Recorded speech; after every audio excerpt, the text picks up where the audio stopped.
Hal ini menurut saya penting gitu loh, karena beberapa case yang terjadi itu supporter terinjak-injak karena dia tidak tahu. Ya kan, kayak pernah terjadi di Surabaya itu seorang supporter almarhum Tommy kalau nggak salah namanya, dia terjebak di lorong karena baru, kalau nggak salah, maaf kalau salah ya, baru sekali nonton pertandingan bola. Akhirnya ketika dia... Ada teman saya yang jadi supporter gara-gara pacarnya seperti itu Mas. Wah. Relasi yang menarik. Iya gitu. Ketika ada berdasarkan dari rasa cinta dari temannya gitu. Kita harus melihat HW ini kan artefak hidup dari sejarah sepak bola Indonesia. Ya. Klub ini klub tua yang selama ini menjadi klub anggota di berbagai klub eks-perserikatan. Jadi dulu sepak bola Indonesia itu kan terbagi dalam 2 sistem.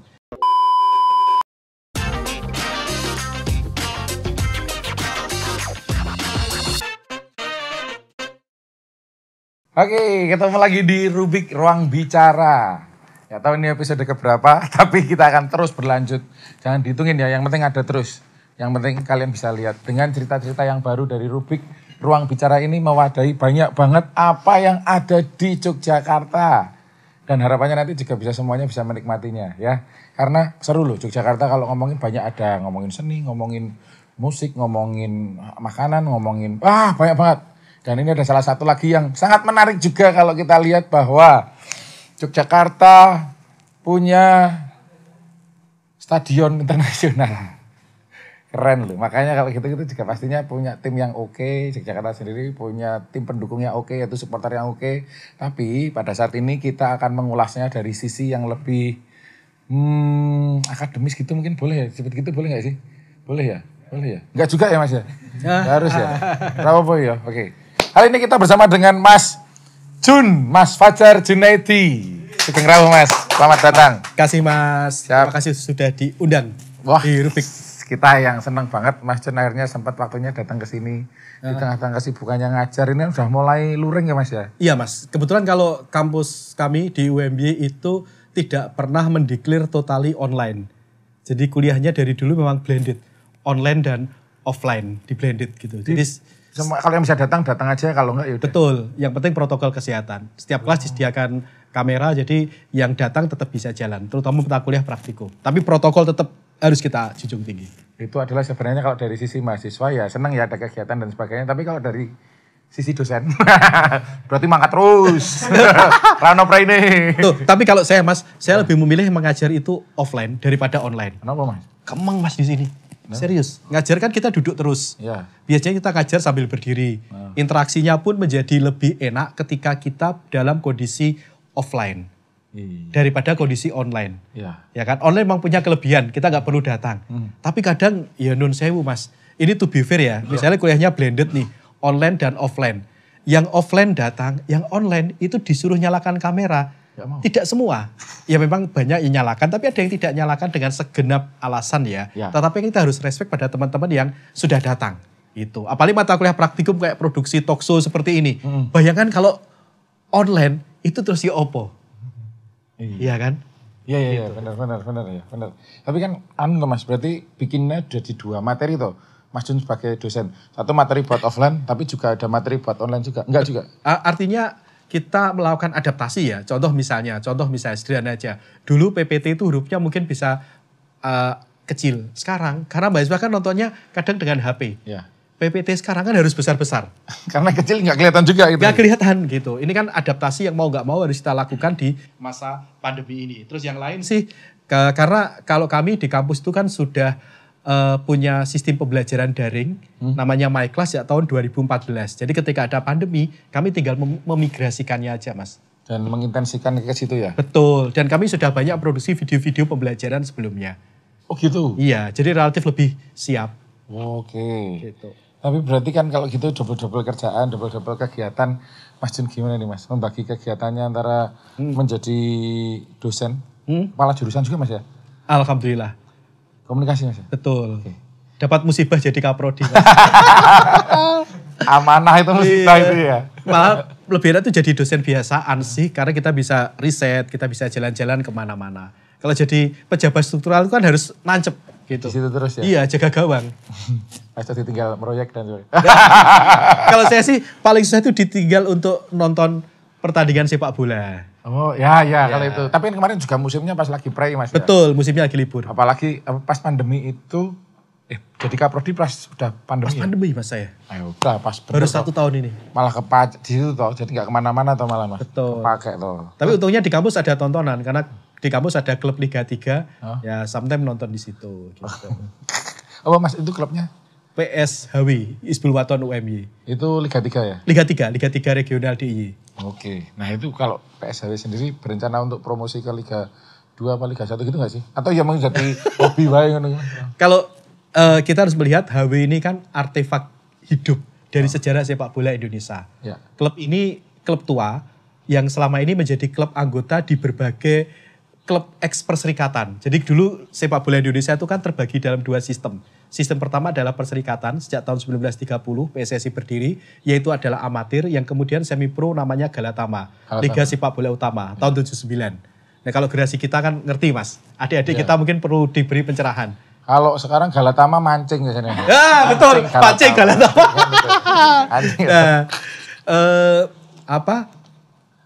Galatama itu semi profesional tahun 79, kemudian di merger. Tahun 94 kalau tidak salah jadilah Ligina. Waktu namanya Ligina. Tahu ya. Kalau PSIM, PSS, Persiba itu ex perserikatan. Dulu ada di Jogja tuh Mataram Indosemen. Terus Sari Bumi Raya. Nah, itu pernah ada di Jogja. Jakarta. Oke. Kalau boleh nggak Mas kalau nanya PSHW UMY ini jenengan juga jadi manajer tim, direktur? Bukan direktur juga Mas. Sebenarnya saya membantu klub ini, kebetulan diminta oleh Pak Wakil Rektor Prof. Ahmad Nurmandi untuk membantu klub ini. Jadi HW ini kan dulu namanya PSHW saja. Yang yang mengelola adalah bapak-bapak di pimpinan daerah Muhammadiyah Kota Yogyakarta. Kemudian kalau nggak salah tahun 2014 di UMY ikut membantu, apalagi latihannya selama ini di UMY. Nah kami bukan hanya mengurus di Liga 3 Mas sebenarnya, tapi kami berusaha membangun akademi dan sekolah sepak bola. Sebenarnya sudah ada dari dulu. Nah gagasan kami adalah memasukkan sport science. Contohnya misalnya adalah seminggu yang lalu adik-adik di SSB ini rapotan. Nah rapotannya tuh ada Mas, kayak rapotan sekolah gitu. Dari latihan teknik yang mereka lakukan itu. Betul, jadi ada indikator yang terukur begitu Mas. Terus ya juga dipakai oleh teman-teman mahasiswa, terutama teman-teman UKM sepak bola. Kan tidak semua orang akan menjadi pemain sepak bola. Nah saya bilang ke teman-teman, klub ini bisa menjadi arena buat panjenengan untuk belajar. Misalnya menjadi media officer, menjadi fotografer. Kan semua harus beranjak dari bawah dulu. Ya kan, saya membayangkan kalau teman-teman ini beranjak dari Liga 3, terus kemudian nanti Liga 2, Liga 1, nanti puncaknya Piala Eropa. Piala Dunia. Iya. Tapi kalau gitu dari PSHW UMY ini, karena kan ada UMY-nya itu apakah terus ngambil bibitnya juga dari kampus? Sesama akademisi di kampus, mahasiswa kampus atau gimana tuh Mas? Kalau kami model seleksinya terbuka Mas ya, jadi siapapun bisa ya berarti? Siapapun bisa masuk, termasuk teman-teman dari UKM sepak bola gitu. Nah ini sih ya, karena memang awalnya bukan murni dari kampus ya, tapi meskipun kita juga memberikan kesempatan pada teman-teman mahasiswa, dan memang beberapa diantaranya adalah teman-teman mahasiswa gitu. Jadi satu kaki di UKM sepak bola, mereka lulus atau belum lulus bisa main di Liga 3. Menambah jam terbang untuk teman-teman mahasiswa. It's part of facility buat teman-teman mahasiswa. Kan masalah akses ini Mas. Benar. Dan kalau misalnya, tak pikir kalau misalnya ada yang dari luar nanti jadinya kayak ngebon pemain asing gitu. Enggak juga ya? Enggak juga. Loh, bahkan musim kemarin ada pemain kami itu yang Kristiani Mas. Iya, jadi kami sih berusaha untuk inklusif ya. Berusaha untuk inklusif meskipun kita juga menjunjung tinggi adab. Contoh misalnya kita selalu menekankan pada pemain tidak boleh minum sambil berdiri. Jadi kalau minum itu harus duduk. Main tengah-tengah butuh minum ya linggus itu? Iya, duduk Mas. Duduk. Jadi itu kan bagian dari adab. Gitu. Itu hal sederhana. Yang harus dijaga dari PSHW itu ya? Betul Mas. Jadi ada ciri khas juga? Betul. Yang perlu kita pahami kan ini klub tua, ini adalah bagian artefak hidup sejarah sepak bola Indonesia. Seperti halnya Yogyakarta ini kan banyak sumber daya sosial seperti PSIM sebagai klub pendiri PSSI, kemudian monumen PSSI, kemudian makamnya Pak Abdul Hamid misalnya, bendahara pertama PSSI, beliau juga dari Jogja, kemudian rumahnya Pak Suratin yang sekarang masih ditinggali oleh keluarganya. Nah, itu kan di AM Sangaji itu kan bagian dari Jogja ini adalah bagian dari sepak bola Indonesia. Wah, ya. Jadi sebenarnya kalau digali lebih banyak yang dipelajari atau yang dibidangi sama Mas Jun sendiri ini, wow, kan banyak ya bidangnya Mas. Kayak ngomongin tentang sepak bolanya tadi ya. Betul. Jadi dosen juga iya. Otomatis di situ juga kalau dosen kan ada pekerjaan akademisi, salah satunya menulis jurnal dan sebagainya. Betul. Bahkan ada target-target kan kalau menurut Mas, targetnya dalam setahun harus berapa atau berapa. Betul. Untuk indeks kinerja strategis. Aku jenenge aku ngerti. Indeks kinerja Universitas SN Dikti. Iya. Nasional Dikti. Itu jenenge itu. Terus dari kesibukan-kesibukan gitu gimana Mas untuk membaginya Mas? Kalau saya sih saya berusaha untuk satu tepat waktu, itu hal yang paling penting. Karena sebetulnya saya selain di kampus, selain ngajar, saya juga asesor di lembaga sertifikasi profesi UMY. Kebetulan saya bagian dari mendirikannya dulu. Sebelum jadi Kaprodi jadi manajer sertifikasi, turun pangkat jadi Kaprodi. Malah medun, tapi lebih sibuk, lebih kepacet di situ ya? Betul, lebih. Terus karena diminta oleh teman-teman, terus kemudian juga sekarang masih di LSP, jadi komite skema gitu. Terus yang lain selain ngajar di LSP, pegang jurnal, editor in chief di jurnal Audience. Jadi kami berusaha membuat jurnal yang itu bisa memberikan akses kepada mahasiswa untuk berkarya. Oke. Sebelum jadi Kaprodi saya sempat di Core Lab juga, kepala lab. Kemudian apalagi ya, jadi reviewer di mungkin 15-an jurnal. Nah, itu sama. Betul. Kan ya pusing ngerasin nek pusing nek gitu. Harus sekolah S2, aku tuh rencana mau sekolah S2 lagi Mas. Tapi ya itu seraiso, aku rasanya ndak kapasitas. Sebenarnya menurut saya sekarang kuliah itu jauh lebih mudah Mas ya. Kalau saya gini misalnya, di zaman kita dulu kuliah, saya misalnya dulu mencari jurnal itu sesuatu yang susah. Ya. Sekarang online ada. Ya kan? Dulu nulis daftar pustaka itu harus manual. Ya. Sekarang daftar pustaka bisa pakai Mendeley. Zotero, EndNote dan sebagainya. Makanya itu sebenarnya adalah basic dasar. Makanya saya sering nulis di tweet saya itu, ya opo bagaimana ospeknya mahasiswa itu gak usah dibentak-bentak.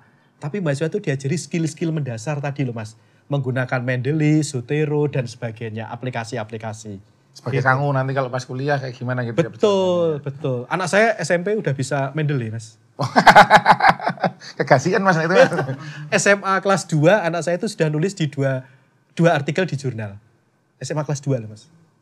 Tentang apa Mas? Tentang sains. Kemudian anak saya itu di SMA Tren Sains, pesantren Sains Muhammadiyah Sragen.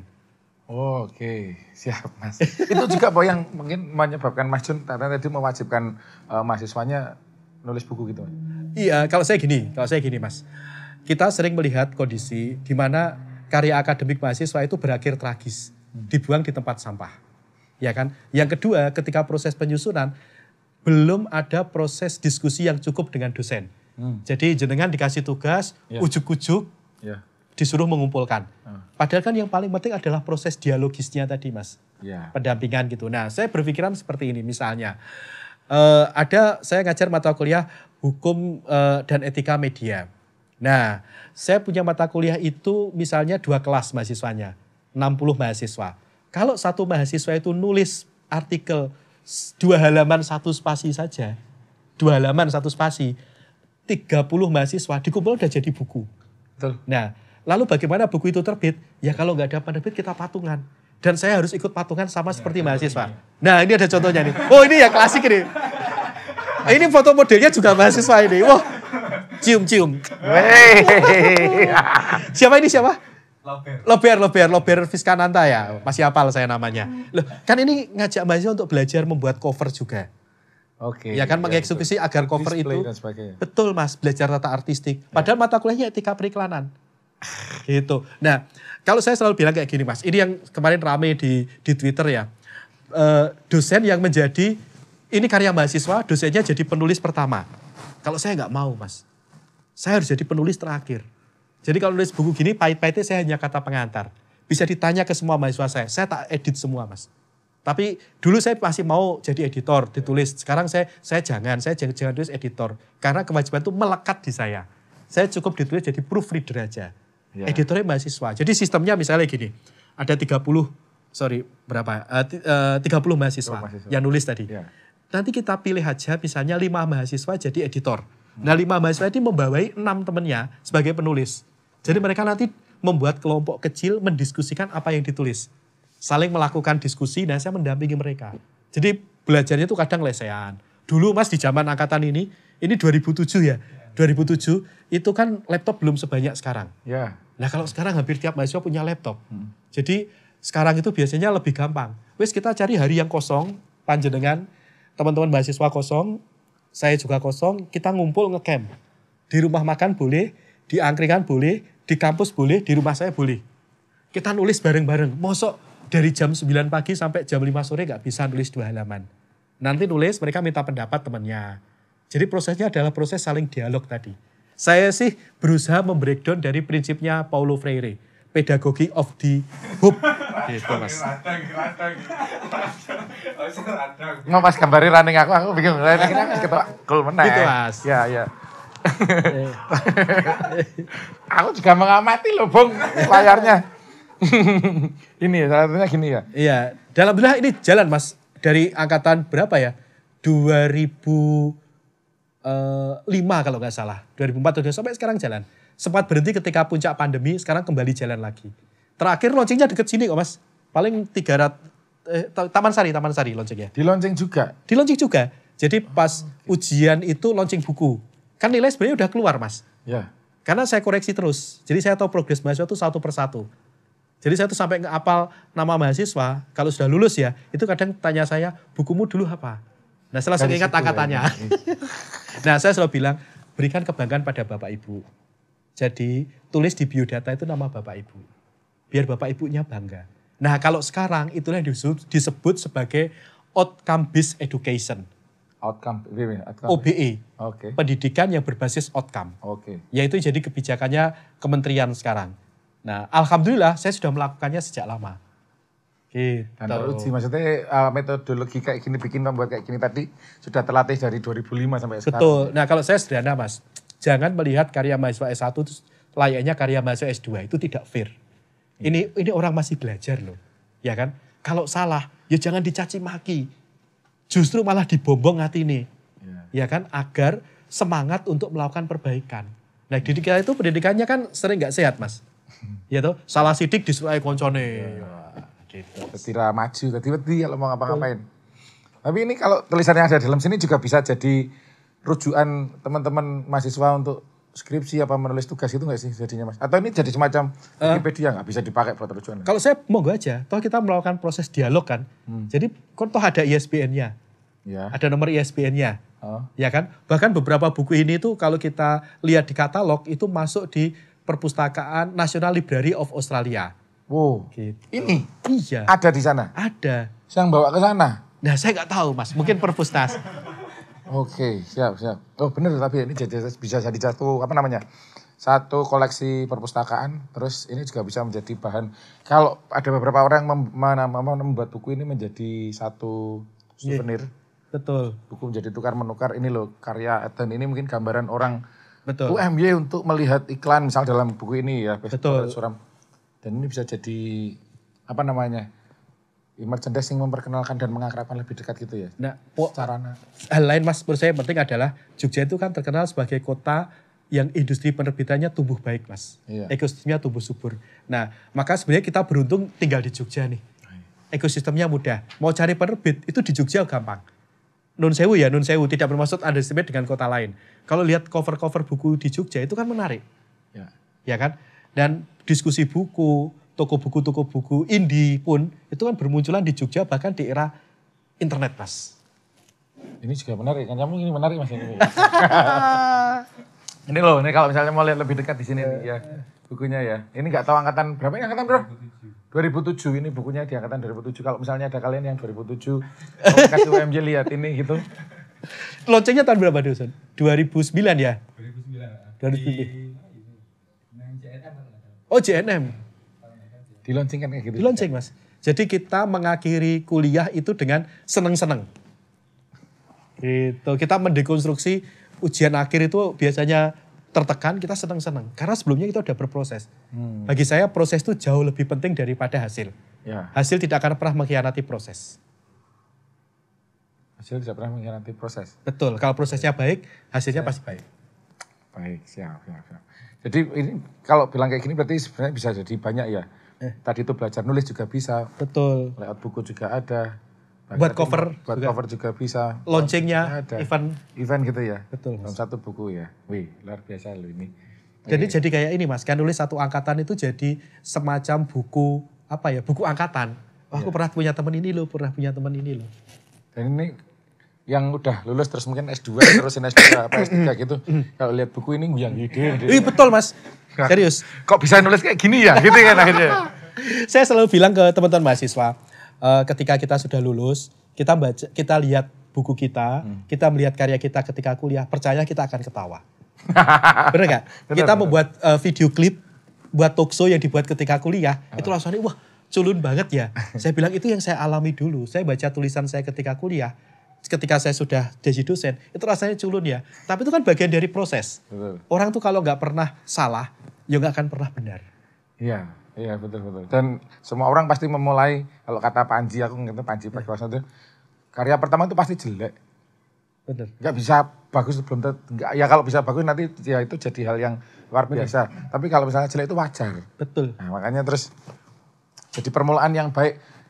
Wis tahu dilewati, jeleknya sudah pernah dilewati, sekarang tinggal yang bagus dan semakin bagusnya lagi kan gitu ya. Betul. Kalau nggak kayak gitu kapan tuh bikin kayak gini ya? Bener Mas. Saya sendiri belum pernah loh bikin buku. Tahu loh. Ngerti caranya bikin ISBN, daftar ke dan sebagainya itu. Oke, nah berikutnya nih Mas, tadi kita udah ngomongin tentang perkuliahan dan sebagainya. Terus tadi kita juga kenal Mas Jun itu sibuk juga di HW. Apakah itu juga yang melandasi Mas Jun akhirnya juga menyukai bidang supporter gitu Mas? Jadi kalau saya sih kebetulan punya relasi baik, silaturahmi baik dengan teman-teman supporter Mas ya. Kalau saya melihatnya gini, teman-teman supporter ini acap kali mendapat stigma buruk dari media. Yeah. Bahwa supporter salah, iya. Tetapi tidak semua kan kesalahan di supporter. Contoh ya, pertandingan chaos, rusuh. Bisa jadi bukan karena supporternya loh ya, tapi panpelnya. Ya kan, misalnya kapasitas yang terlalu berlebih, ya kan, atau misalnya karena screening penonton yang tidak ketat. Nah, itu yang menjadikan saya tertarik untuk melakukan riset tentang fans sepak bola di Indonesia. Kemudian saya nulis buku merayakan sepak bola, fans, identitas dan media, ada 2. Terus kemudian nulis buku Bola Kita bareng Mas Vim dari Surabaya, Sidoarjo lebih tepatnya. Dulu wartawan Jawa Pos, kemudian bareng teman-teman Bonek Creator Forum, kemudian punya komunitas namanya Bonek Creator Forum. Kami juga nulis beberapa buku, kalau nggak salah sudah 4 buku. Saya terlibat di 3 buku. Kemudian dengan teman-teman Football Fandom, dengan menggunakan program pengabdian masyarakat dari kampus, kami menulis buku judulnya Merawat Sepak Bola Indonesia. Gitu. Nah, buku terakhir yang saya matur tadi, Merawat Sepak Bola Indonesia, itu yang nulis adalah supporter. Jadi supporter kita undang ke kampus. Kayak gini jadinya? Iya, gitu ya? Nulis buku. Nah, semua keuntungan saya serahkan kepada teman-teman. Prinsipnya kampus membiayai untuk kegiatan awalnya. Nah, kami berharap ini bisa berputar terus gitu. Nah, mengapa ini penting? Ini bagian dari literasi. Gitu. Jadi menariknya gini Mas, ini contoh ya di Indonesia.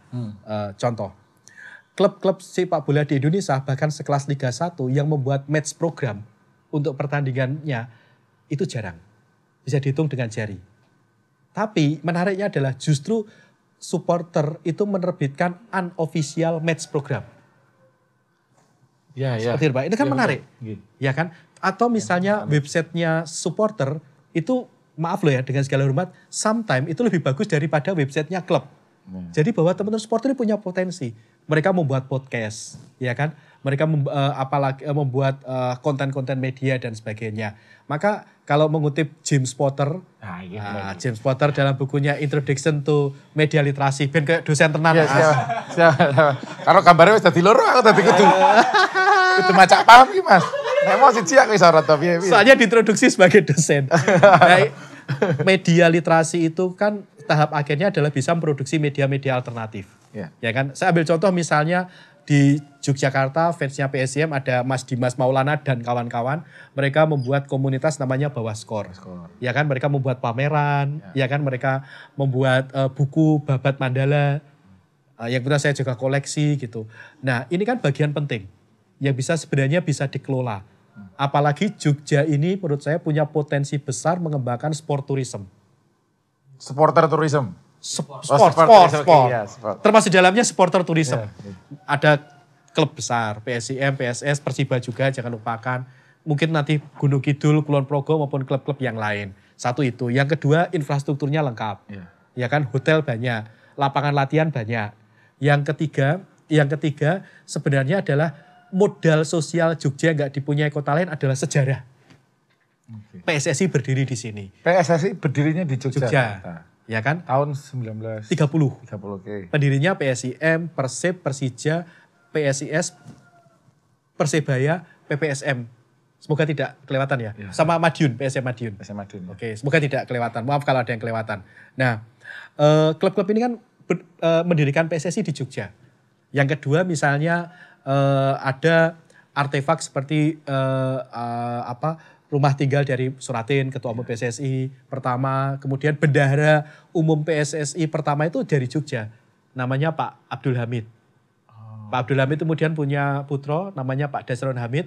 Nah Pak Dasron Hamid yang pernah jadi manajer PSIM, Ketua PSSI Jogja juga, Rektor UMY juga. Nah yang makanya kemudian berrelasi dengan HW dan sebagainya itu Mas. Saya membayangkan misalnya kalau di Jogja ini ada museum sejarah sepak bola, keren banget Mas. Ya kan? Indonesia, sejarah sepak bola Indonesia. Betul. Gitu. Nah mungkin Dinas Pariwisata bisa mengembangkan itu, wah luar biasa. Bersama dengan Dinas Pemuda dan Olahraga mungkin ya. Karena itu udah wilayahnya dinas. Saya membayangkan museumnya itu bukan hanya artefak-artefak lama, tetapi bisa dibuat semacam virtual gitu Mas. Diorama kayak yang sebelah CC itu ya gitu-gitu ya. Atau seperti Monumen Pers di Solo.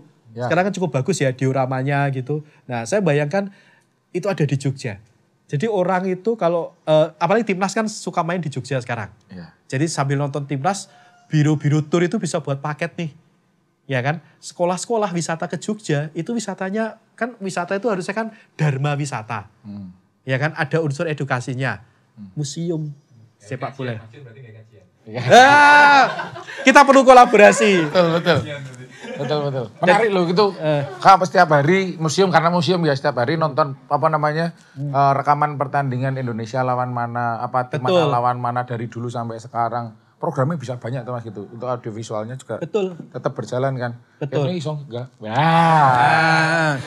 Silakan lanjut.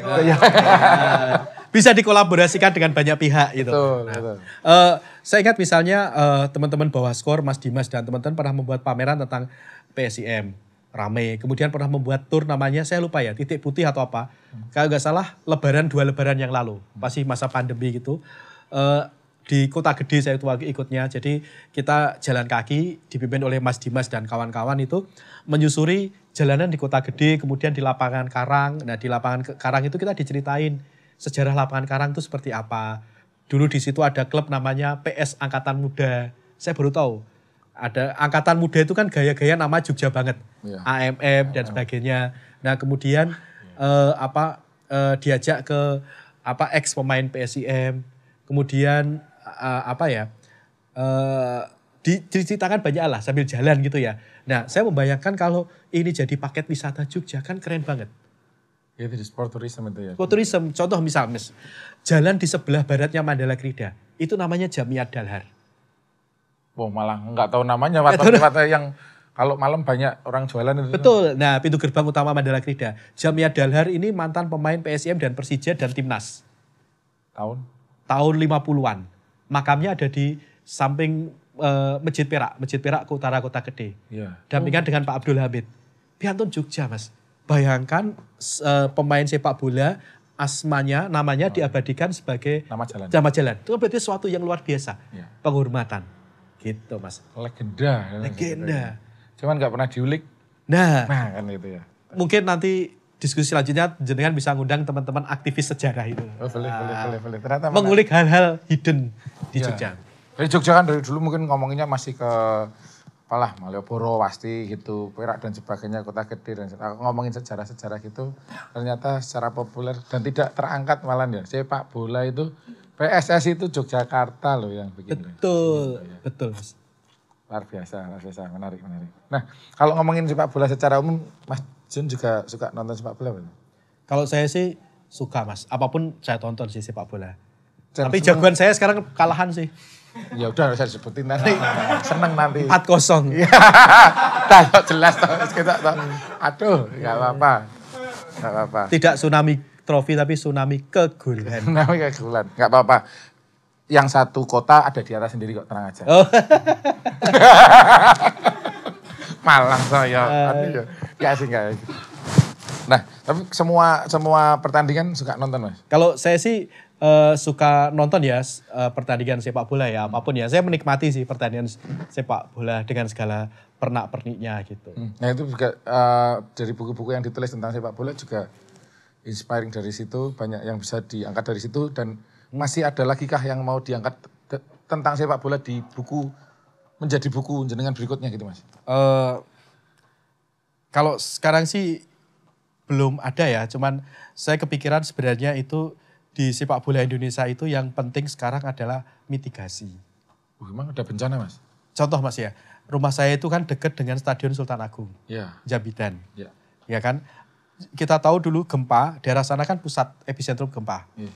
Nah, tapi ketika ada pertandingan sepak bola, tidak ada loh pengumuman tentang hadirin jika ada bencana, maka titik evakuasi adalah sini. Jenengan kemarin ada gak Mas? Yang di mana? Yang baru aja jenengan MC. Enggak ada. Padahal itu kan dari kerumunan banyak orang. Iya. Iya kan? Iya. Nah, kasih masukan dong. Oh iya. Iya kan? Ya. Panduan mitigasi. Mas. Panduan mitigasi. Iya. Iya kan? Kalau di kampus saya ada wisuda, itu mesti dia kasih tahu kok mitigasinya.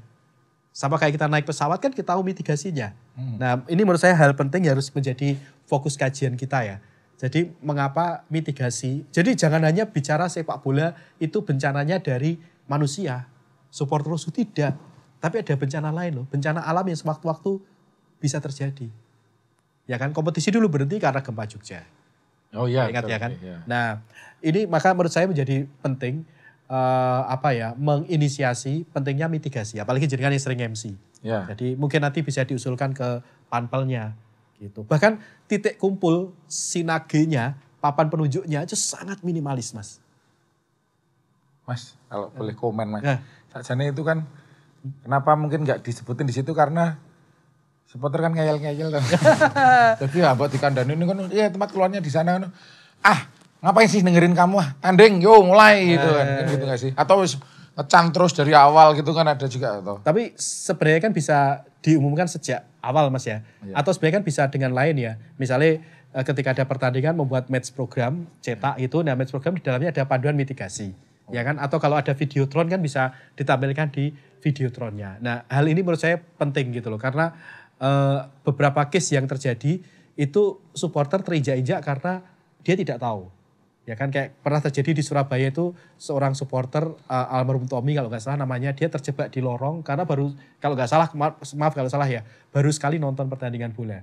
Akhirnya ketika dia ada tembakan gas air mata panik terus dia terjebak di lorong gitu karena nggak ada pemain mitigasi. Ya. Itu Mas. Itu ya yang diperlukan salah satunya ya untuk itu ya. Itu untuk kalau pernah nonton sepak bola di sambil diminum gak Om? Udah pernah nonton sepak bola di City? Betul, bukan saya loh Mas ini Ian. Bukan loh Mas. Ian loh Mas, bukan saya loh Mas. Tak ganti gitu. Oh, mau di sana Mas, di sana. Oh ini Mas, ngomongin merayakan sepak bola Mas. Sehingga akhirnya menjadi sebuah bukunya Mas Jun. Gimana tuh Mas? Kenapa itu yang ditulis Mas? Jadi awalnya ini Mas, buku itu sebenarnya kumpulan makalah saya yang saya presentasikan di berbagai konferensi akademik. Jadi saya mulai tertarik itu sekitar tahun 2007 kalau nggak salah. Saya merasa kok di Indonesia itu jarang banget kajian tentang supporter sepak bola. Dan ketika ada kerusuhan, mengapa supporter yang selalu disalahkan? Dan mohon maaf, selalu pengambilan informasi itu one side. Mohon maaf ya, misalnya aparat saja. tapi jarang dari sisi supporter. Nah makanya kemudian saya mencoba melihat, saya koleksi Mas. Kalau ada kerusuhan supporter sepak bola, koran saya koleksi, lengkap saya. Kerusuhan itu? Betul, kerusuhan saya koleksi. Jadi saya ingin melihat bagaimana media itu memframing misalnya. Bagaimana media itu menarasikan, bagaimana media itu mewacanakan tentang supporter sepak bola. Ini kan pentingnya data. Dan jangan cross-check juga kepada teman-teman supporter. Nah, saya berusaha untuk cross-check dengan teman-teman supporter. Karena saya punya relasi yang baik dengan teman-teman supporter. Gitu. Jadi saya tidak ingin menjadi peneliti yang berada di Menara Gading. Saya ingin menjadi peneliti yang dekat dengan rekan-rekan semua. Jadi kalau bahasanya Antonio Gramsci, organik intelektual, bukan tradisional intelektual. Orang kameranya dua terus ya, tadi aku juga gak bisa ngapa-ngapain nih. Gak bisa ngapa-ngapain gitu. Jadi kalau Gramsci itu ngomong kalau intelektual itu harus peduli dengan lingkungannya. Namanya organik intelektual. Kalau tradisional intelektual adalah intelektual yang tidak peduli dengan lingkungannya yang terjadi.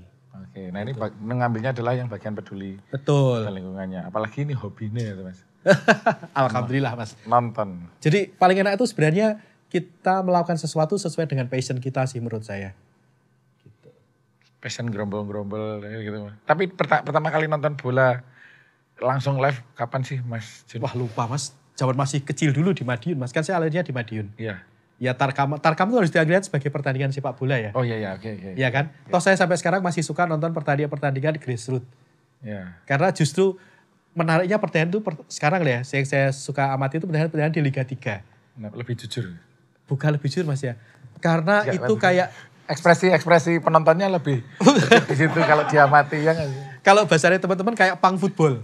Punk football. Karena anti tren tidak ada jarak, meskipun tidak serta-merta punk football ya, tapi tidak ada distingsi, tidak ada jarak antara penonton dengan pemain.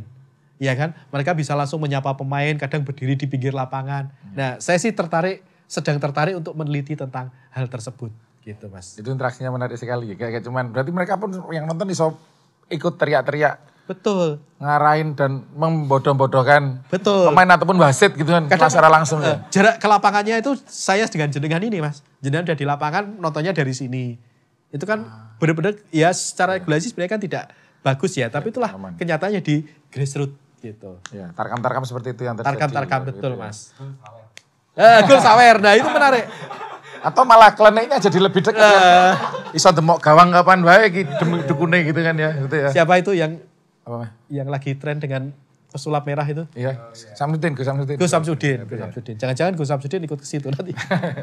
Enggak, tapi kayaknya enggak bisa ke arah ke pengobatan kayaknya. Kan namanya pesulap merah, setan merah. Iya. Kalah. Enggak apa-apa. Katanya itu tadi ya gitu. Sudah 2 loh yang kita undang di Rubik fansnya tim ini. Tapi biasanya yang saya lihat tuh, saya sebenarnya sih selain suka MU, suka Inter ya, jujur aja ya. Karena saya ingat pertama kali tahu Inter itu juara. 89 ya kalau nggak salah, zamannya Lothar Matthäus dan kawan-kawan itu. Yeah. Dan zaman ketika era tabloid itu masih sangat kuat di Indonesia. Iya. Gitu. Mas. 9, saya pertama seneng Inter itu di tahun 98 kelas 2 SMP ya. Nah itu gara-gara 5.000-an sama temen saya. Terus, kamu mana? Inter, menang. Wah nonton terus. Namanya Pagliuca. Gianluca Pagliuca. Pagliuca kipernya waktu itu lah. Kan masih menarik ya. Betul. Jadi itu mungkin salah satu tertarikan saya sama sepak bola adalah di pinggirannya. Pinggirannya gitu. Nah kan ngomong serba-serbi Mas, ngomongin apa namanya sepak bola kan ternyata banyak Mas. Nggak cuman pertandingan di tengah situ, nggak cuman supporter yang ada di belakang itu, nggak ada pelatih, nggak cuman pelatih, tapi juga ada store, merchandise dan sebagainya. Bahkan sejarahnya juga bisa dikulik gitu Mas ya. Nah Yogyakarta itu punya 3 tim bahkan. Betul. Mungkin itu juga menjadi tim yang cukup banyak daripada kota-kota lain nggak sih Mas ya? Iya sebenarnya menariknya Jogja ini provinsinya kecil. Dan ada fanatismenya luar biasa. Betul. Fanatismenya luar biasa. Yang sebenarnya perlu dikembangkan adalah menjadikan sepak bola di Yogyakarta ini jadi sport tourism.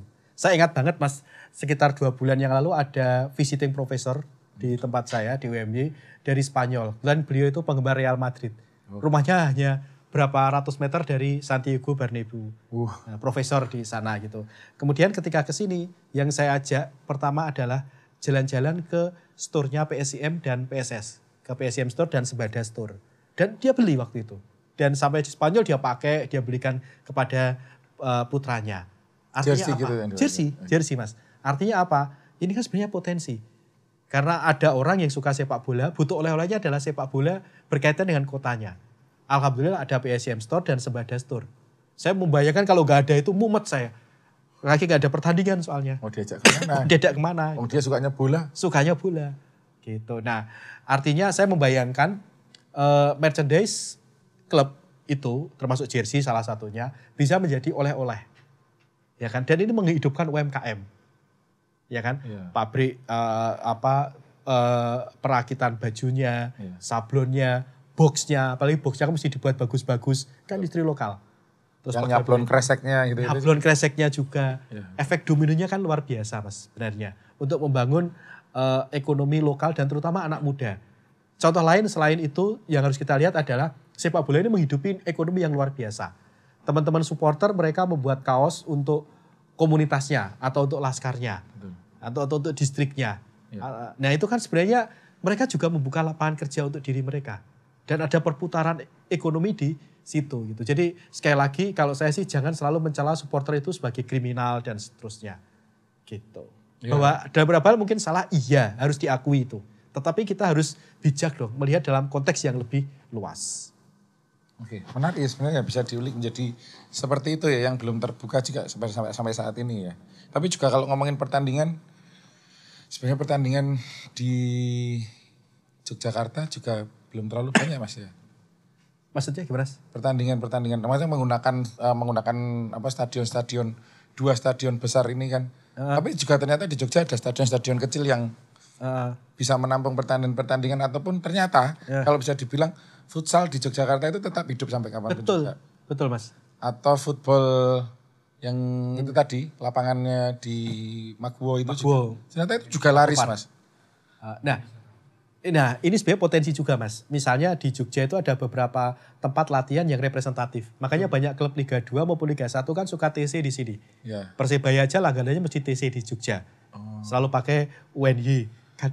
Kecuali kemarin waktu yang ada malah ada tower mahasiswa itu jadi jadi latihan itu ya. Oh jadi latihan itu yang Singapura. Ya Singapura. Termasuk Singapura. Nah ini kan sebenarnya menjadi sesuatu yang menarik. Mengapa? Bisa menghidupkan industri hotel di Jogja. Ya kan? Kemudian industri boga makanan. Karena makanannya itu standar atlet misalnya. Bisa menghidupkan teman-teman industri kreatif. Klub ini kan butuh videographer untuk merekam pertandingannya. Ya kan saya ketemu sama siapa? Fadoli waktu Persebaya sedang TC di sini.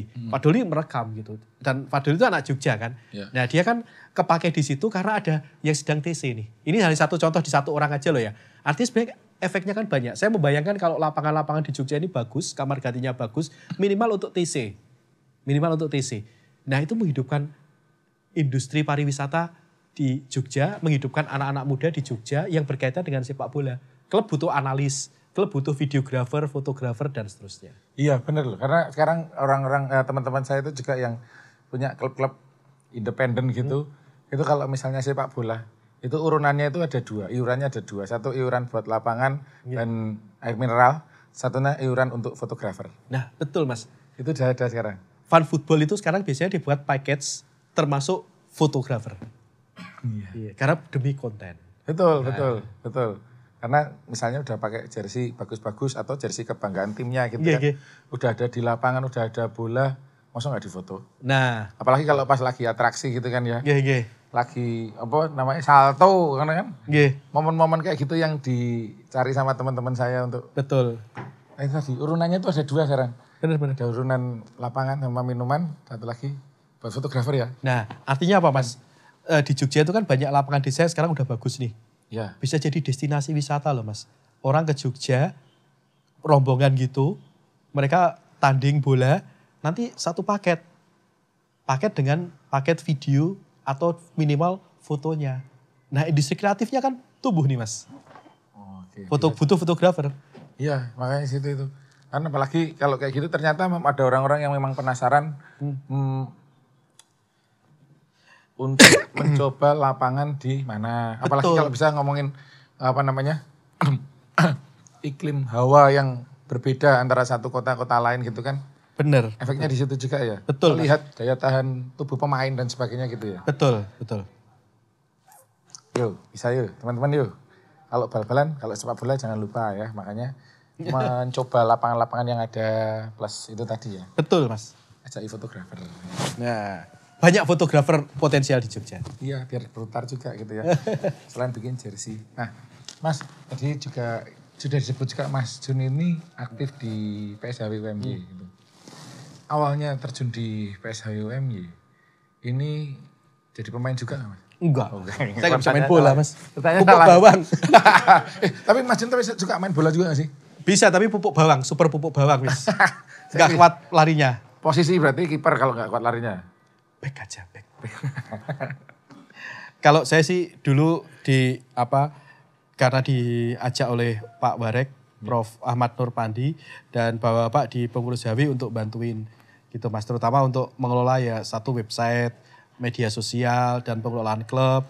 Dan kemudian mulai merancang kurikulum yang lebih modern bagi sekolah sepak bolanya. Jadi prinsipnya agar HW ini tidak terjebak pada romantisme sebagai klub besar di masa lalu. Prinsipnya saya berusaha untuk ya bagian dari Mas, kalau dosen itu Tridharma Perguruan Tinggi Pengabdian Masyarakat. Iya betul.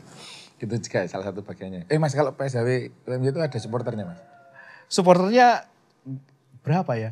Bisa dihitung dengan jari ya kita aja Mas. Karena memang orientasi kita adalah pembinaan ya. Iya. Jadi orientasinya adalah pembinaan, terus kemudian ya memberikan ruang pada teman-teman mahasiswa maupun pemain-pemain muda ini Mas. Tapi berarti nggak harus semua tim punya supporter Mas? Atau harus punya? Sebenarnya kalau kita ngomong klub itu sebagai brand, kita ngomong equity brand itu ya supporter adalah aset gitu. Nah kalau kami sih jujur nih kami belum mengelola supporter dengan cukup baik ya. Karena energi kami masih habis untuk mengurusi klub ini. Dan nun sewu kalau kami jujur aja, kan kami sometimes ini pekerjaan samben. Harus ngajar dulu, habis ngajar ke lapangan. Meskipun kalau saya sih lebih sering mengutamakan untuk ke lapangan dulu. Karena ini Mas, yang menarik misalnya saya mengajar mata kuliah dasar jurnalistik Mas. Ya. Saya ngasih tugas pada mahasiswa liputan. Jelalah di kampus, HW main. Ya. Ya kan? Liputannya dikhususkan pada itu? Itu. Gak perlu keluar, nanti langsung dikumpulkan ke saya. Waktu itu saya ingat lawan HW Ponorogo. Jadi kebetulan di Ponorogo ada klub PSHW juga yang main di Liga 3 Jatim. Ya kita ada uji coba dan saya minta mahasiswa liputan. Mengapa ini penting Mas? Satu, melatih mahasiswa untuk benar-benar terjun ke lapangan. Attitude sebagai jurnalis. Dua, melatih mahasiswa untuk ya apa caranya iso wawancara dengan pemain dan pelatih. Ini kan masalah mental. Ya. Iya kan Mas. Nah itu yang saya coba untuk bangun kepada mahasiswa. Jadi kami sangat beruntung ketika ada klub seperti ini. Karena bisa jadi praktikumnya mahasiswa Mas. Dan jangan sampai lapangan mengganggu pekerjaan gitu. Betul. Lapangan jangan mengganggu pekerjaan. Tapi kalau menurut Mas Jun ini angkat lebih tinggi lagi. Dari tim, antara tim dengan supporter. Sebenarnya pengelolaan yang oke kayak gimana sih Mas harusnya? Apakah itu equal atau kan tadi dibilang aset ya? Kalau Mas Jun tadi bilang ya. Kalau saya sih sebaiknya klub itu tidak hanya menjadikan supporter sekadar sebagai customer. Ya kan? Membeli tiket. Membeli tiket, membeli merchandise dan sebagainya. Jangan terlalu industrialis seperti itu. Bahwa iya, dalam beberapa sisi supporter itu adalah konsumen. Tapi dalam sisi lain, supporter itu adalah, kalau dalam sepak bola Indonesia, mereka more than konsumen. Yang saya sampaikan tadi misalnya, teman-teman supporter ini mereka merelakan untuk memakai waktu produktif mereka menerbitkan match program. Iya. Ya kan? Padahal mereka, mohon maaf loh ya, dengan segala hormat, mereka tidak dibayar untuk itu. Ya. Tapi kan atas nama kecintaan. Ya kan Mas? Jadi menurut saya perlu manajemen klub itu membina relasi dengan teman-teman di supporter. Seperti pembinaannya semacam apa sih Mas? Menurut saya memperbanyak proses dialog antara manajemen dengan supporter. Yang problem di Indonesia sekarang adalah di beberapa klub kan terlihat supporter yang protes pada manajemen gitu. Yaitu terjadi karena pintu dialognya sudah tidak lagi terbuka. Mas, kalau tadi itu ada supporter yang protes ke manajemen, seringnya seperti itu. Tapi sebenarnya ada nggak sih manajemen yang protes ke supporter gitu? Mungkin kalau mau protes sebenarnya ada ya Mas ya. Tapi yang menyuarakan ke ruang publik, ke media massa sepertinya saya belum menjumpai dengan cukup banyak. Dibandingkan dengan supporter yang protes kepada manajemen. Sebabnya apa Mas kira-kira masalah menurutnya? Apa ya? Ya karena tupoksi. Supporter adalah tukang maidu. Supporter itu kan watchdog, anjing penjaga terhadap apa yang sedang terjadi di manajemen klub. Gitu Mas. Sedangkan manajemen kan yang merunning klubnya. Jadi pasti ya, protes itu pasti terjadi dari situ lebih besar. Betul. Ya anggap aja itu kalau proses dialektika lah. Tesis, antitesis, sintesis. Sobat maidonya di supporternya. Betul. Gitu. Sobat maido. Nah, Mas, pernah nggak Mas nemuin fenomena unik gitu Mas? Antara relasi supporter dengan manajemen atau supporter itu sendiri atau manajemen tim itu sendiri gitu Mas? Di sepak bola. Kalau saya sih lihat di Indonesia relasinya ya begini-begini aja gitu. Jadi ada dalam konteks sebagian pengurus, ada berapa pola. Satu, pemilik klub di Indonesia adalah orang yang dulu pernah menjadi pemain sepak bola atau menjadi bagian dari supporternya. Yang kedua, ada pemilik dan pengurus klub yang itu benar-benar orang baru. Orang baru di sepak bola. Nah, itu yang terutama klub-klub baru ya. Klub-klub baru itu biasanya terjadi di pola seperti ini. Nah, di pola pertama ini biasanya tekanannya menjadi lebih kuat. Ya kan, karena supporter melihat dulu ada mantan supporter artinya yang sekarang di manajemen. Jadi mereka menjadi lebih berani untuk menyuarakan gitu. Dua pola ini Mas, dua pola besar ini saya lihat di Indonesia. Oke. Lalu tentang PSSI. Lu malah kenapa ya ratakan kena ya? Ojo ya rasa ya. Biasanya dipimpin oleh seorang. Kan kena kuwi. Garing. Jangan. Lalu kalau yang sudah terjadi pada saat ini, Mas Jun pernah supporter dan tim mana gitu sing pernah diteliti mana aja Mas? Yang pernah dibahas dalam sama Mas Jun?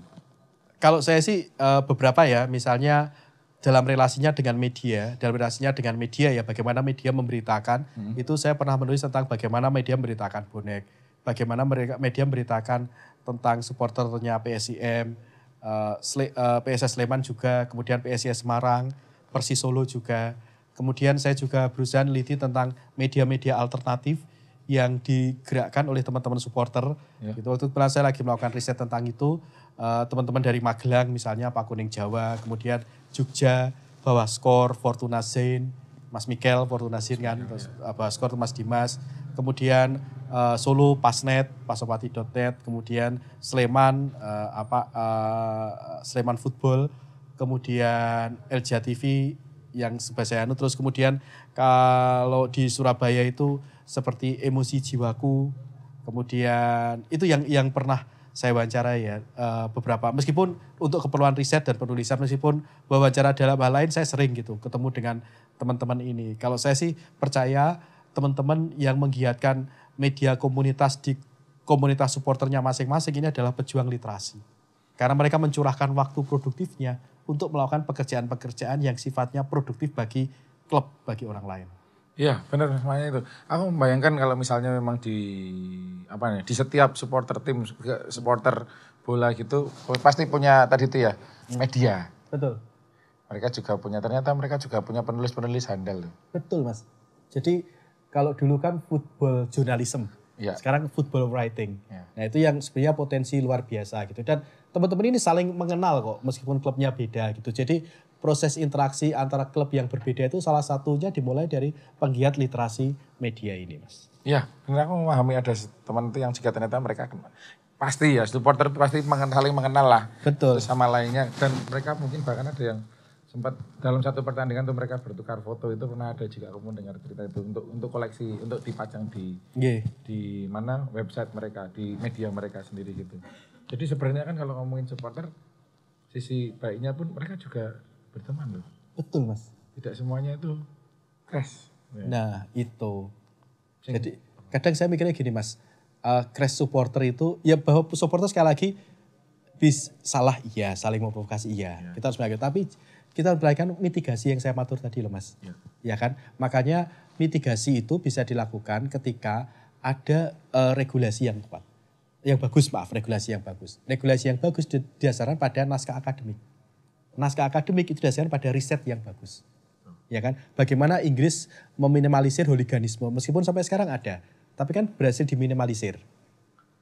Di ya kan? Taraf stadion, kalau di taraf di luar stadion enggak tahu. Nah, bagaimana diminimalisir karena supporter sepak bola di Inggris itu dikaji dengan baik melalui berbagai riset yang dilakukan di tahun 80-an terutama sampai 70-an 80-an, terutama ketika banyak tragedi yang terjadi di Inggris ya, Hillsborough, kemudian tragedi Heysel dan sebagainya.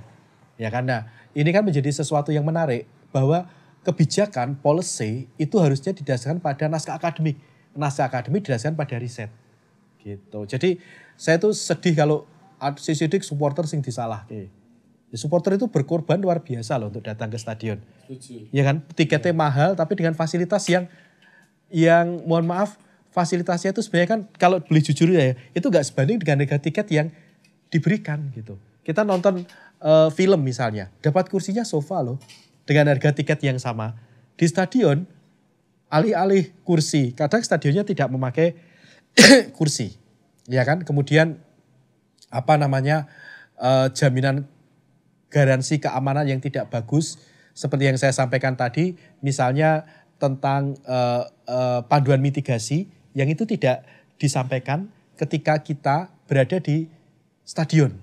Nah ini kan menunjukkan beberapa hal bahwasanya supporter sepak bola di Indonesia itu orang yang kegilaannya terhadap sepak bola memang sudah di luar nalar. Gitu. Tadi itu, kalau cuman beli tiketnya ya, terus akhirnya dapat tiket itu. Perjalanannya ke stadion. Betul. Belum. Tiketnya ke calo. Gak ada, kalau sekarang udah ada laskar-laskarnya, ya, kalau itu udah aman. Terus ngomongin bikin merchandise kayak semacam bawa bendera. Betul. Belum urunan beli mirasnya. Nah. Kan ada ya itu. Jelas itu, yang mosok itu dipungkiri kan gak mungkin. Itu ada. Nah itu kan luar biasa sekali, satu kali perjalanan itu. Bener Mas. Wow. Apalagi yang away. Nah. Meskipun home yang luar kota. Yang waktu itu pernah lihat dari Jogja itu PSS Sleman ke Bali. Waktu itu juga kan ada satu rombongan yang datang ke sana. Kan nggak cuman biaya, waktunya juga. Selain seneng ya, karena support hal yang seneng pasti akan kayak gitu. Nah, kalau dari sisi supporter sendiri Mas Jun ini. Mas Jun mengamati ya, ada nggak sih pergeseran, perbedaan atau mungkin dinamika supporter dari tahun ke tahun, era ke era seperti itu Mas? Jadi kalau dilihat ya, supporter di Indonesia maupun di berbagai negara-negara ketiga, negara-negara postkolonial, itu biasanya adalah dibentuk oleh perkembangan media. Jadi misalnya di Indonesia tahun 90-an, tahun 89, pemerintah Orde Baru membuat kebijakan namanya Open Sky Policy. Ya. Kebijakan itu membolehkan stasiun TV asing bersiaran di Indonesia melalui TV satelit. Ya. Maka anak muda di Indonesia waktu itu mulai bisa nonton tayangan-tayangan liga dari asing. Ya kan? Kemudian era internet. Supporter mulai mendownload film-film tentang internet, melihat film tentang supporter sepak bola seperti Football Factory yang sangat terkenal bagi supporter, Green Street Hooligan juga. Nah, mereka kemudian melihat juga rekaman-rekaman bagaimana supporter membuat koreografi dan sebagainya. Maka tahap awal itu tahun 90-an misalnya, meskipun tahun 80-an sudah ada supporter sepak bola. Ya kan tahun sebelumnya juga sudah ada. Pasti ada ya. Pasti ada. Kalau kita lihat clipping pasti ada gitu. Nah, tapi transisi era cetak ke elektronik dan ke digital ini menarik gitu. Maka pemain-pemain asing dari Amerika Latin, karena waktu itu Liga Indonesia, Ligina tahun 94 mengizinkan pemain asing, karena sebelumnya Perserikatan dan Galatama kan sempat melarang. Meskipun Galatama awalnya membolehkan kan kemudian melarang. Nah, mulailah supporter di Indonesia menyanyi. Nyanyian awalnya kan gaya-gaya Amerika Latin. Maka muncul istilah mania. Mania itu kan menjadi sangat populer. Nah, kemudian muncullah selanjutnya gaya-gaya ultras.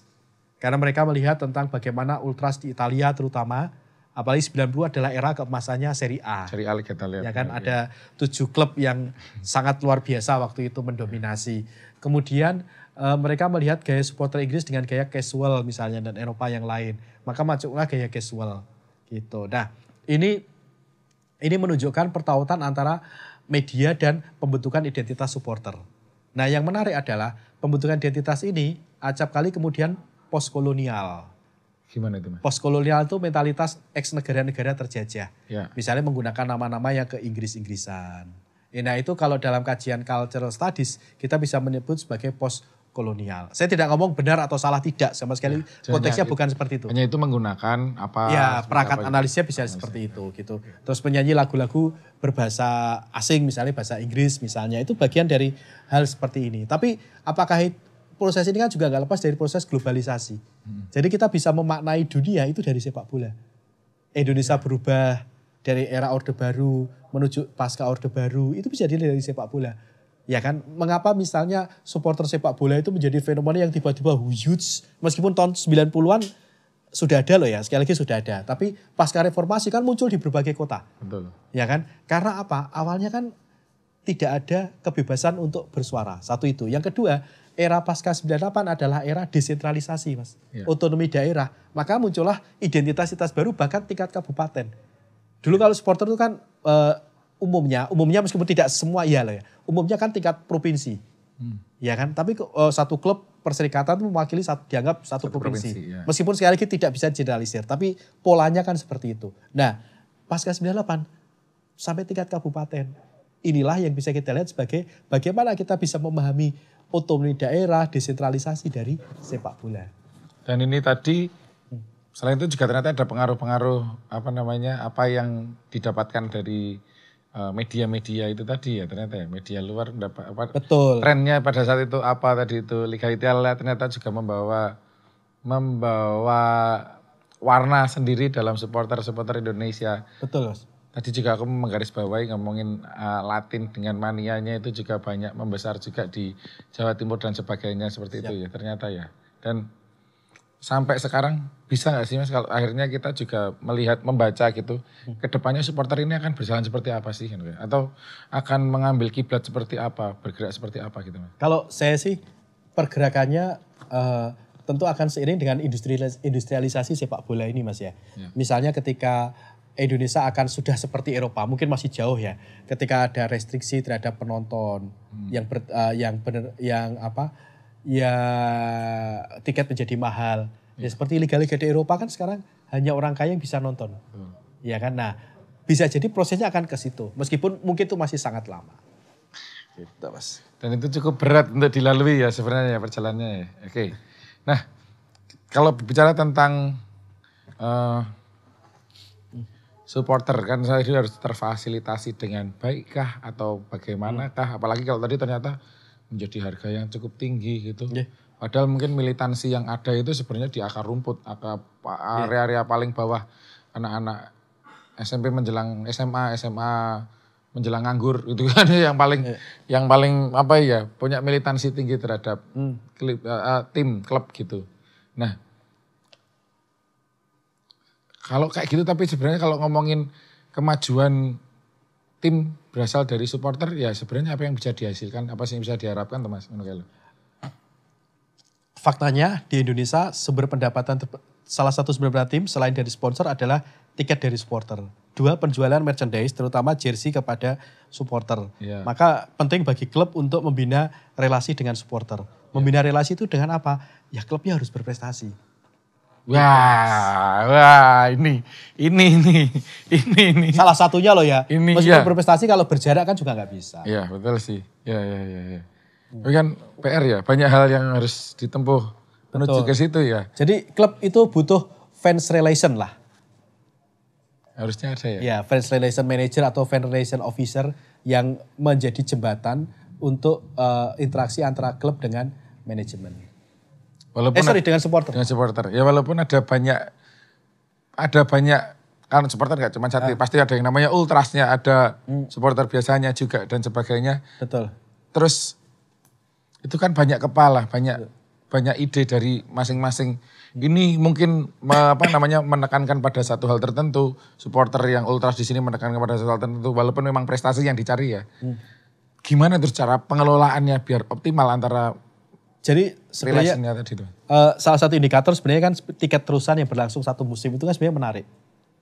Oh iya, ya kan? Sudah mulai diadakan itu ya. Dulu seingat saya Persebaya pernah melakukan itu tiket terusannya. Ini kan sesuatu yang menarik. Apalagi kalau dibanding dengan jersey dan sebagainya. Gitu Mas. Jadi tiketnya gak lagi tiket eceran. Betul. Jadi masuk cukup menunjukkan kartu atau barcode di HP itu kan menjadi sesuatu yang menarik gitu.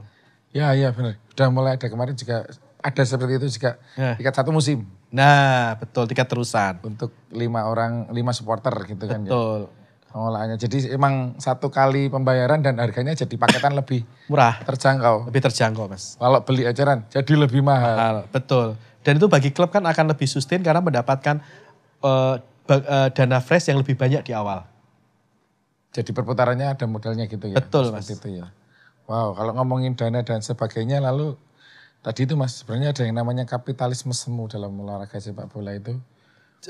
Jadi gini, tesis kapitalisme semu itu kan disampaikan Yoshihara Kunio tahun 89 atau 90 dalam bukunya Kapitalisme Semu di Asia Tenggara. Berdasarkan penelitian Kunio. Kunio meneliti kapitalisme di Asia Tenggara itu kapitalisme yang dibesarkan karena satu mencari rente, dua karena patron klien antara birokrat dengan pengusaha. Nah sistem ini kemudian menyebabkan semangat entrepreneurship gak tinggi. Gak tinggi itu artinya orang lebih baik ngimpor daripada riset membuat merek baru. Ya kan? Nah akibatnya apa? Tahun 98 ketika terjadi krisis moneter di Jepang, Thailand dan sebagainya, Indonesia kan ambruk. Ya kan? Karena kapitalisme semu tadi. Nah itu terjadi di sepak bola kita. Dulu ketika awal unifikasi Ligina, Galatama Perserikatan, klub itu kan menyusu kepada ABBD. Padahal klub profesional itu kan PT. Dan baru beberapa satu dekade ini klub kan menjadi PT. Tapi kan klub ada banyak yang kaget. Ya kan banyak yang kaget, tidak lagi disusui oleh APBD. Gitu. Nah makanya kemudian, atau misalnya gini, mentalitas penonton yang suka bludus di zaman Perserikatan dulu. Atau zaman Ligina. Kalau saya, mohon maaf kalau ini pendapat yang unpopuler. Pendapatnya tidak populer. Menurut saya bisa jadi itu bisa dipahami seperti ini. Karena alam bawah sadar supporter itu mengatakan, loh aku harus bayar pajak loh. Wah. Pajak itu dipakai untuk biaya klub loh. Karena lewatnya dulu adalah APBD itu. APBD. Nah kalau sekarang kan bludus gak ada alasan lagi. Karena tidak lagi menggunakan dana APBD. Begitu Mas. Oke. Itulah kapitalisme semu ketika klub masih menyusu pada APBD atau menyusu pada politis. Lalu supporternya gimana Mas menyikapinya yang ini Mas? Kalau akhirnya jadi PT tadi. Ya wis bicaranya akhirnya ya konsekuensi dari industrialisasi sepak bola. Maka kalau sebagaimana supporter mensikapi, satu membeli tiket, ya kan no game no tiket. Yang kedua adalah membeli merchandise resmi klub. Itu cara untuk berpartisipasi bagi klub. Nah, tinggal nanti baliknya tadi itu ya, prestasi. Betul, prestasi Mas. Ya kalau klubnya sudah IPO, ya bisa beli saham misalnya. Oh ya betul, ada saham yang bisa diperjualbelikan di situ ya. Dan itu bisa lebih luas lagi kan ya. Enggak cuma ngomongin supporter yang ada di kota tersebut. Tapi mungkin supporter-supporter yang ada di luar kota, bahkan luar negeri atau yang sudah mengenal IPO tadi itu ya. Jadi membeli saham ya. Karena kan ada Mas, supporter sing beberapa, pasti kita juga tahu ada beberapa grup supporter yang kerja di luar kota itu. Betul. Tapi kalau pas lagi mereka tandang ke situ, ya itu just libur kerja, nonton dulu gitu kan juga ada Mas. Banyak sekali bahkan yang dibilang gitu ya. Militansinya bisa dibagi antara pekerjaan. Tadi itulah lapangan jangan sampai mengganggu pekerjaan ya. Oke Mas, kalau boleh sedikit ada saran usul gitu. Sebenarnya apa sih yang perlu direnovasi dalam kancah sepak bola itu sendiri gitu. Di Indonesia lebih tepat. Oh Indonesia, apa Mas ya? Satu, sepak bola Indonesia itu harusnya dikelola sebagai sesuatu entitas football family yang profesional. Bukan karena ambisi politik misalnya. Itu aja Mas menurut saya. Agar ekosistemnya sehat. Padahal otomatis ya, karena bisa lewat sepak bola akan sekaligus dapat posisi politis yang baik kan. Betul. Terusnya di situ ya. Kayak sekarang kan. Tapi kan supporter gak sadar Mas. Nah, seneng aja kan, dibikin fasilitas yang oke, stadion yang besar, mendapatkan support yang oke, tapi ya. Ya itu kalau pakai istilah sosiologi Marxian namanya kesadaran semu, full consciousness. Ya. Nah, bagaimana sekarang mengeluarkan kawan-kawan ini dari kesadaran semu ini? Nah, menurut saya literasi adalah menjadi poin paling penting, Mas. Apa yang harus diketahui oleh supporter, Mas, dari situ? Apa ya? Oh ya, ini jangannya maaf ya, istilahnya apa ya? Tim huri. Asal mendukung. Kita harus mendukung tapi dengan kritis. Gitu ya. Kalau ada yang nggak beres, ya kita harus menyuarakan. Jangan sampai misalnya ya, ketika kita dirugikan wasit klub kita baru teriak. Ya kan? Tapi ketika klub kita itu diuntungkan wasit, kita nggak teriak. Misalnya seperti itu, Mas. Oke, jadi memang benar-benar ya kita paham tentang pertandingan, fair dan sebagainya. Jadi orang mengwaton melu. Mungkin ini juga bagian dari sedikit yang bisa kita ulik. Bahwa ya itu tadi supporter orang meng sekedar waton melu. Waton melu kancane, huri kancane melu kae, gitu enggak gitu juga ya. Betul. Tapi harus memahami apa yang kita kagumi. Betul. Apa yang harus kita apa yang kita kagumi, apa yang kita ikuti. Tahu sampai sedalam itu ya. Siap. Bahkan sebenarnya menarik sekali kalau tadi itu kita kembali ke paling awal. Kita tahu bahwa sejarah bagaimana tim yang ada di Yogyakarta itu berdiri. Bagaimana sejarah sepak bola yang ada di Indonesia itu ada. Kan itu tadi Mas, peluang banyak banget Mas yang terjadi ya. Sport tourism in Yogyakarta. Yes. Sport tourism itu yang perlu kita udari lagi sebenarnya. Tapi kalau ngomong kayak gitu, Mas, kecintaan orang terhadap, kecintaan supporter lebih tepatnya ya, terhadap sepak bola kan sebenarnya berhenti di timnya gak sih? Kayak Mas jenengan, apakah jenengan lalu mengulik tentang sepak bola di Inggris ketika jenengan sejarah dari Manchester United misalnya senang gitu kan, sampai ke gitunya terus membeli bendera Inggris atau souvenir-souvenir berbau Inggris itu gak sih? Kalau saya sih menjadi supporter kan bagian dari being identity ya. Identitas ya. Jadi saya yakin orang itu kalau sudah suka dengan sesuatu, apalagi fandom misalnya, sudah ada fandom gitu, dia akan membeli pernak-pernik berkaitan tentang klub. Nah, saya matur tadi, misalnya ada orang yang kuliah di Jogja. Jogja kan kota pendidikan. Dia nonton PSIM, nonton PSS, Persiba, kemudian seneng. Ya kan Mas. Setelah itu kalau sebelum dia pulang kampung dia beli pernak-pernik klubnya. Ini kan menjadi sesuatu yang luar biasa. Gitu Mas. Jadi bisa menjadi dalam tanda kutip oleh-oleh. Gitu, tanda mata. Ada teman saya yang jadi supporter gara-gara pacarnya seperti itu Mas. Wah. Relasi yang menarik. Iya gitu. Ketika ada berdasarkan dari rasa cinta dari temannya gitu. Oke, Mas Jun, mungkin ada yang mau disampaikan untuk menutup obrolan kita. Bukan sebuah kesimpulan sih, tapi mungkin buat menutup saja, Mas. Oke, jadi Jogja ini luar biasa untuk dikunjungi. Salah satu pariwisata di Jogja itu adalah sport tourism, ya kan. Ada banyak artefak. Siap. Tapi wis urip nih. Siap. Oh siap. Mas kalau ngolik tentang stadion, menarik gak sih Mas? Kita ada pertanyaan tentang stadion aja nih, tapi jadi kan memahami enggak? Aku gak begitu paham. Oh iya wes oke. Nanti malah ngomongin korupsi Sleman kan. Dan Mandala Krida. Lebih banyak negatifnya soal saat ini. Oke. Siap. Dari Mas Aji. Seko aku apa seko Mas Jun langsung? Langsung Mas Jun. Oke. Oke, udah. Siap. Yogyakarta ini memiliki potensi yang luar biasa dalam sport tourism. Ada berbagai modal sosial yang dimiliki oleh Jogja. Satu adalah klub. Kemudian dari Liga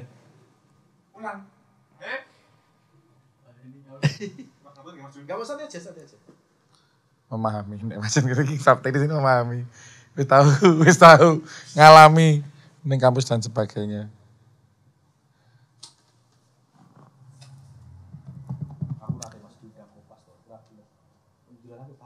Apa? Saya kan pernah komunikasi politik. narasumbernya siapa? Ada Ali Mokhtar Ngabalin. Siapa tiket mas? Apa mas? Daripada malu. Oh iya. Kayak gitu. Saya tuh gak seneng talk show terus ini mau padu. Rewel akhir-akhir. Tapi yo itu yang dicari loh kadang mas. Oh tuh mas, di kontra gitu. Hidupku lebih baik yang landai-landai. Adem ayem ya, tipikal wong Jogja.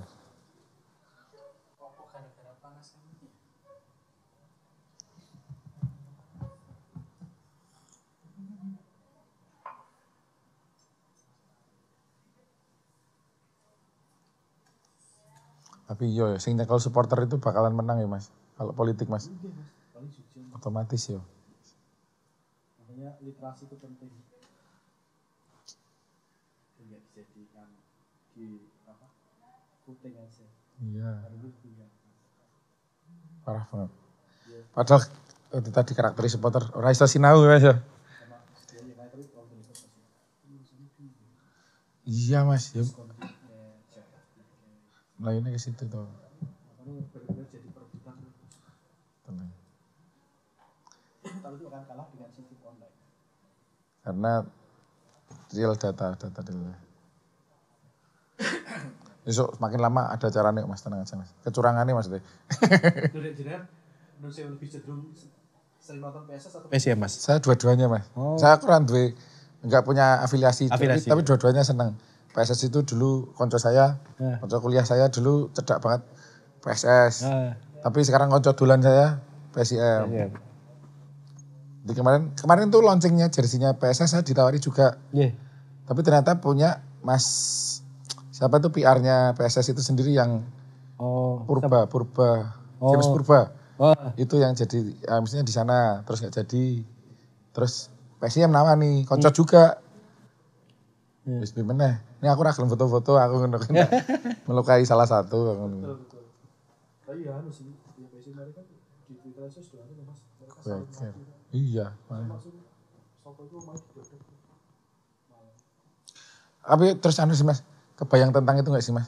Kebayang bahwa itu adalah peralihan tentang ono sing mati. Iya, dan sebagainya gitu. Apalagi yang Solo masuk kota kemarin wah itu. Mereka teman kita gak usah nyinggung itu lah. Apa itu ada mitigasi mas. Aku ini kan aparat terus ngerti mas. Ya. Serius. Kok ora dibahas ya tapi itu mas ya. Itu berarti memang ono PR aja jenis mas. Ono agenda sih mas nih ngono kuwi. Aku diwawancara wartawan ra gelem jawab mas. Kenal kabeh mas Solo Yogyo. Aku memahami ngono kuwi iki ono gegeran kae lho stadion dan sebagainya. Kok iso dilebokke ngono kae dan sing dilebokke adalah time musuhe Mandala kan ngono lho mas. PR sih ngono kae. Wah PSS mas yang ngangkat wingi. Wah. Kowe nanti mas. Siap. Semoga anak setelah ini. Ini PSM tim pembunuh. Ngono lho. Langsung saya. Sudah. Oke. Yogyakarta ini kota yang punya potensi luar biasa, memiliki modal sosial dalam relasinya dengan sepak bola. PSSI berdiri di Yogyakarta, kemudian ada klub-klub dari Yogyakarta, kemudian ada infrastruktur yang mumpuni, yang sebenarnya bisa diolah menjadi sebuah sport turisme olahraga di Yogyakarta gitu. Nah, harapan saya kajian-kajian tentang sepak bola itu semakin banyak, terutama dari teman-teman fans atau supporter sepak bola. Karena faktanya teman-teman supporter sepak bola ini secara luar biasa membangun media literasi, jejaring media literasi, membuat podcast, membuat scene, membuat match program, talk show dan sebagainya yang berkaitan tentang klubnya. Dan mereka melakukannya atas dasar satu hal, cinta. Begitu. Betul, luar biasa sekali. Terima kasih sekali Mas Jun. Sami-sami Mas dan teman-teman semua. Semoga ini bisa mencerahkan untuk semuanya ya, untuk dari akademisi, tim, supporter juga biar lebih banyak membaca literasi dan sebagainya, bisa melihat, bisa membabi buta dan kalau melihat ini bisa ketika mendapatkan literasi, cintanya bisa semakin membabi buta loh. Oh, soyo tenang, seneng tenan loh akhirnya gitu kan ya. Amin. Terima kasih Mas Jun sekali lagi sudah berkenan hadir di Rubik. Nah, kali ini tos dulu Mas. Tos. Ya, tenun. Terima kasih teman-teman yang sudah nonton Rubik. Kita ketemu lagi di Rubik episode berikutnya dengan tema apa? Nggak tahu, lihat aja di situ. Terima kasih, sampai jumpa.